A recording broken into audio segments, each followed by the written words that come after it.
मी सरिता विरुळकर, व्यवसायाने hostel rector. काही महिन्यापूर्वी काही अपघाताने मला पाठीचा त्रास सुरू झाला.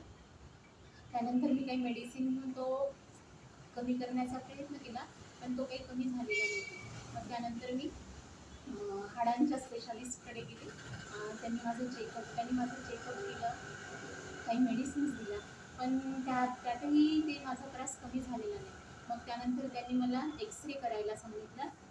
एक्सरे केल्यानंतर त्यामध्ये दिसलं की माझ्या 2 डिस्क सरकलेल्या आहेत. मग त्यानुसार पुन्हा त्यांनी उपचार सुरू केले, पण त्यातही मला फारसा आराम पडला नाही.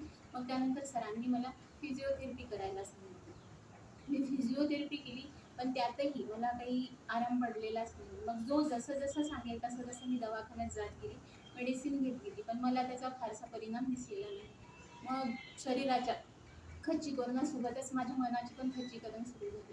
पण योगायोगाने मला ईश्वरी मॅडम भेटल्या. त्या आयुर्वेदिक डॉक्टर आहेत.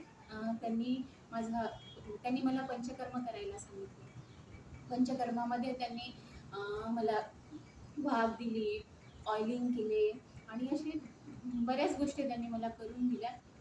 आणि त्यांनी मग मला सांगितलं की मला काही योग करावे लागतील, खानपानमध्ये बदल करावे लागतील, आणि त्यानुसार मी तशीच करत गेले. आणि आज मी जेव्हा मला तो त्रास सुरू झाला, तेव्हा मी स्वतः उठून पण बसत नव्हती आणि मला माझं कुठलंच काम करता येत नव्हतं. पण आज त्यांच्या उपचाराने मी स्वतःच्या पायावर उभी पण झाली आहे आणि मी आता खूप चांगली आहे. आज गुरुपौर्णिमेच्या निमित्ताने मी त्यांची खूप आभार मानते की त्यांनी मला पूर्ववत माझ्या पायावर उभं केलं. थँक्यू. गुरुपौर्णिमेच्या खूप खूप शुभेच्छा.